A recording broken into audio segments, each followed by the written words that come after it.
বাংলাদেশ ও বিশ্ব পরিচয় তৃতীয় শ্রেণী। তো আজকে আমরা সমাধান করব ফাইনাল পরীক্ষার সাজেশন। তো ফাইনাল পরীক্ষার সাজেশন সমাধান করব। আর এটি আমার নতুন চ্যানেল, আমার আরেকটি চ্যানেল আছে অনলাইন ক্লাস, ওটা অনেক বড় চ্যানেল, আর এটা নতুন খুলেছি, তো সবাই এটাকে সাবস্ক্রাইব করে দিও। আর আমি বলে দিই, আমার সাথে যদি কেউ যোগাযোগ করতে চাও তাহলে এই ভিডিও ডেসক্রিপশন বক্সে এবং ইউটিউবের বায়োতে আমার ফেসবুক পেজের লিঙ্ক দেওয়া আছে, ওইখানে পেজটি ফলো করে আমার সাথে মেসেঞ্জারে সরাসরি তোমরা কথা বলতে পারো যে এই সমস্যা এটা সমাধান করে দিন, আমি সেখানে দেবো। যেমন অনেকে আমার সাথে এইভাবে যোগাযোগ করেন, তো তোমরা ওরকম আমার সাথে যোগাযোগ করবা। তো অনেক স্টুডেন্টের রিকোয়েস্টে আমি এই ভিডিওটা করতেছি। তো এখান থেকে এটা হচ্ছে প্রথম অধ্যায়, বাংলাদেশ ও বিশ্ব পরিচয় তৃতীয় শ্রেণীর। তো আমরা প্রথম থেকে শেষ অধ্যায় পর্যন্ত দেখাবো, কোন কোনগুলো ইম্পর্টেন্ট সেগুলো তোমাদের দেখাবো, যেহেতু ফাইনাল পরীক্ষা পুরো অধ্যায় থেকে, পুরো বই থেকে তোমাদের প্রশ্ন আসবে। তো চলো আমরা দেখি কোনগুলো ইম্পর্টেন্ট। তো প্রথম অধ্যায় এটা টিক চিহ্ন দেখবো কোনগুলো আমাদের বেশি ইম্পর্টেন্ট, যেমন এই 1 নাম্বার 3, 5 বেশি ইম্পর্টেন্ট, ঠিক আছে।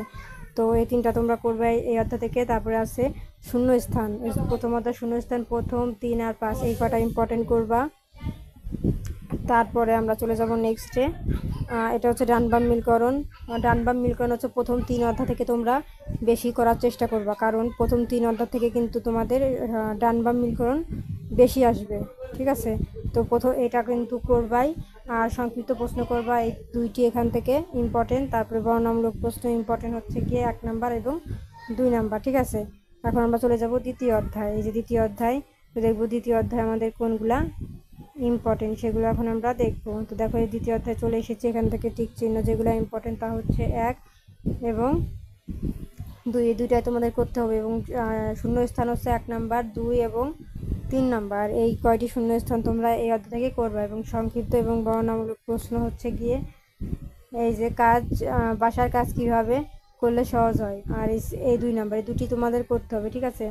আর এই বর্ণনামূলক প্রশ্ন থেকে 1 নাম্বার করবা, তাইলেই ইম্পর্টেন্ট। তারপরে চলে যাব 3 অধ্যায়। এখন 3 অধ্যায় থেকে দেখবো আমরা কোনগুলো আমাদের বেশি ইম্পর্টেন্ট, আমরা সেইগুলাই করব। এই চলে এসেছি আমরা 3 অধ্যায়ে। এখান থেকে ইম্পর্টেন্ট হচ্ছে এই যে 1 নাম্বার আর এই যে 2 নাম্বার, ঠিক আছে। এই 2 নাম্বার হচ্ছে ইম্পর্টেন্ট। এখন এখান থেকে যে আমরা শব্দ শূন্যস্থান করব তা হচ্ছে 1 নাম্বার এবং 3 নাম্বার, সরি 2 চলে গেছে, 3 নাম্বার, ঠিক আছে। এবং সংক্ষিপ্ত এবং বর্ণনামূলক প্রশ্ন তোমাদের এখন দেখাবো যে কোনগুলা বেশি ইম্পর্টেন্ট। যেমন এই যে 1 নাম্বার আর হচ্ছে গিয়ে এই 2 নাম্বার, আর বর্ণনামূলকে হচ্ছে গিয়ে 1 নাম্বার এবং 4 নাম্বার, এগুলো ইম্পর্টেন্ট তোমরা করবে। এখন চলে যাবো আমরা চতুর্থ অধ্যায়ে।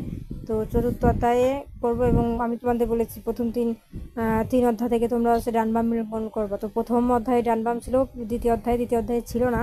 তো প্রথম 3 অধ্যায় বলতে কি, যে 3 অধ্যায়, দ্বিতীয় অধ্যায় তৃতীয় অধ্যায় নাই, তাতে কি তার পরবর্তীতে যে আরও 2টি অধ্যায় থাকবে, মোট প্রথম যে 3 অধ্যায় তোমাদের থাকবে ডান বাম মিলকরণ, যেমন চতুর্থ অধ্যায় বা পঞ্চম অধ্যায় থাকতে পারে, আর প্রথম অধ্যায় তো ছিল, এরকম করে 3টি, যে প্রথম 3টি তোমাদের ডান বাম মিলকরণ থাকবে, ওই প্রথম 3টি তোমরা বেশি করে করবো, এখান থেকে তোমাদের আসবে।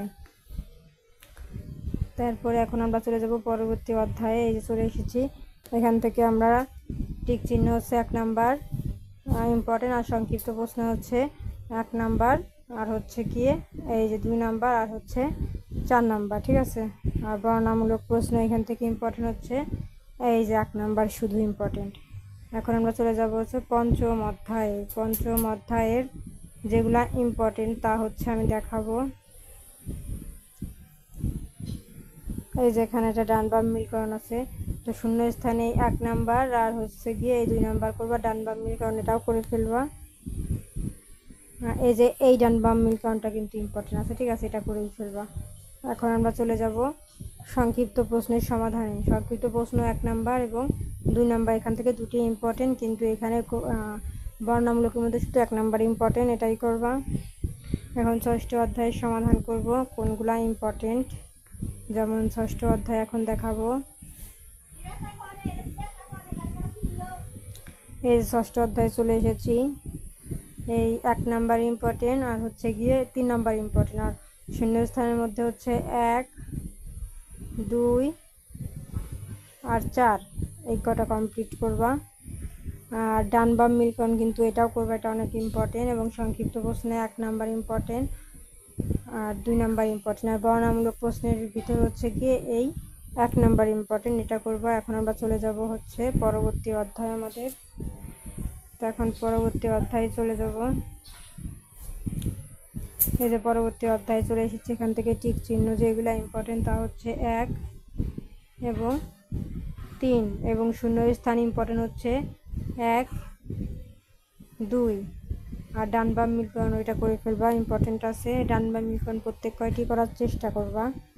আর সংক্ষিপ্ত প্রশ্নের মধ্যে হচ্ছে 1 নাম্বার আর 2 নাম্বার, বর্ণনামূলকের মধ্যে হচ্ছে গিয়ে শুধু 1 নাম্বার ইম্পর্টেন্ট, ঠিক আছে। এখন চলে যাব আমরা অষ্টম অধ্যায়ের সমাধানে। তো এখন অষ্টম অধ্যায়ে দেখব আমাদের কি কি আছে।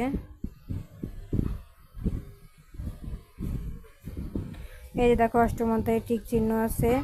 তো এর মধ্যে থেকে আমরা শুধু 1 নাম্বার আর হচ্ছে 2 নাম্বার করব, ঠিক আছে। আর ডান বাম মিলকরণ তোমরা প্রত্যেকটি অধ্যায় থেকেই করে ফেলবা, কারণ এক একটা স্কুলে এক এক রকম ডান বাম মিলকরণ আসবে, এই জন্য তোমরা প্রত্যেকটি করার চেষ্টা করবা। আর এখান থেকে সংক্ষিপ্ত প্রশ্ন হচ্ছে 1 নাম্বার, শিশু অধিকার অর্জনে সাহায্য করে এমন দুটি প্রতিষ্ঠানের নাম লিখে এটা। আর বিশ্ব শিশু দিবস কত তারিখে পালন করা হয়, এটা ইম্পর্টেন্ট, ঠিক আছে। আর এই যে বিদ্যালয়ে পূরণ হয় এমন দুটি অধিকারের নাম লিখে, এই 3টে এখান থেকে পড়ার চেষ্টা করবা।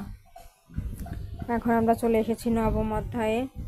তো নবম অধ্যায়ে দেখবো কোনগুলো আমাদের বেশি ইম্পর্টেন্ট। হ্যাঁ, এই যে নবম অধ্যায়ে দেখো টিক চিহ্ন এখানে চলে এসেছে, এই 1 নাম্বারটি করে ফেলবা। আর শূন্য স্থান হচ্ছে 2 3, হ্যাঁ, এগুলো কমপ্লিট করবা। এখন চলে যাব আমরা সংক্ষিপ্ত প্রশ্নে। সংক্ষিপ্ত প্রশ্নে ন্যায় কাজ বলতে কি বোঝো, 2টি ন্যায় কাজের উদাহরণ দেখি। অন্যায় কাজ বলতে কি বোঝো, ঠিক আছে। এই 3টি এখান থেকে ইম্পর্টেন্ট। এখন আমরা চলে যাব পরবর্তী অধ্যায়। তো এখান থেকে পরবর্তী অধ্যায় হচ্ছে আমাদের কোনটি, এই যে এখান থেকে টিক চিহ্ন কমপ্লিট করবা 1 নাম্বার এবং 3 নাম্বার। এখন আমরা সংক্ষিপ্ত এবং বর্ণনামূলক প্রশ্ন দেখব, এই 1 নাম্বার আর হচ্ছে 3 নাম্বার। আর বর্ণনামূলক প্রশ্নের মধ্যে হচ্ছে শুধু 1 নাম্বার কমপ্লিট করলেই এনাফ।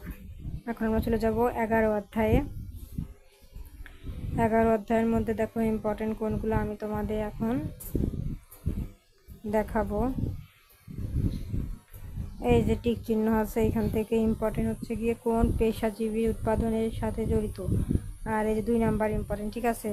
এখন আমরা দেখব শূন্য স্থান আমাদের কি কি ইম্পর্টেন্ট আছে এই অধ্যায় থেকে, এই যে 1 2 3 নাম্বার, ঠিক আছে, ইম্পর্টেন্ট। এখন সংক্ষিপ্ত প্রশ্ন হচ্ছে গিয়ে এই 1 নাম্বার আর হচ্ছে 2 নাম্বার ইম্পর্টেন্ট, ঠিক আছে। এখন আমরা অধ্যায় 12তে চলে যাব। 12 অধ্যায়ে কি কি আমাদের ইম্পর্টেন্ট আছে এখন দেখাবো। এই যে চলে যাই। তো 12 অধ্যায়ে দেখো এখানে আছে 1 নাম্বার আর 2 নাম্বার, তবে 2 নাম্বার থেকে 1 নাম্বার বেশি ইম্পর্টেন্ট এবং বর্ণনামূলক প্রশ্ন হচ্ছে গিয়ে এই 1 নাম্বার ইম্পর্টেন্ট, ঠিক আছে। তো এইগুলো করার চেষ্টা করবা। তারপরে দেখো এখানে আছে শব্দভাণ্ডার মানে কি সমাপ্ত, এখানে কিন্তু আর নেই। তো আজকের মতন এই পর্যন্তই। এগুলো করলে তোমাদের পরীক্ষা 100% বাঁচবে। আর আমার সাথে যোগাযোগ করতে চাইলে অবশ্যই আমার ফেসবুক পেজে গিয়ে নক দিয়ে আমার সাথে মেসেঞ্জারে সরাসরি কথা বলতে পারবা। তো টাটা।